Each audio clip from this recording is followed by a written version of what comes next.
জুনায়েদ ভাই।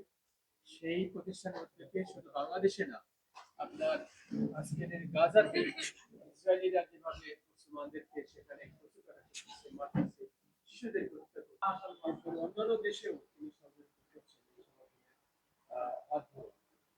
তো আমরা বিভিন্ন সময় আমাদের দেশের জন্য ভাই আজকে এই রমজান সপ্তাহের জন্য কুড়িগ্রাম বিতরণ করেছেন এবার, এরপরে রংপুরে বিতরণ করেছেন, মাদারীপুরে বিতরণ করেছেন, আর আজকে ঠিকভাবে এখানে বিতরণ হচ্ছে।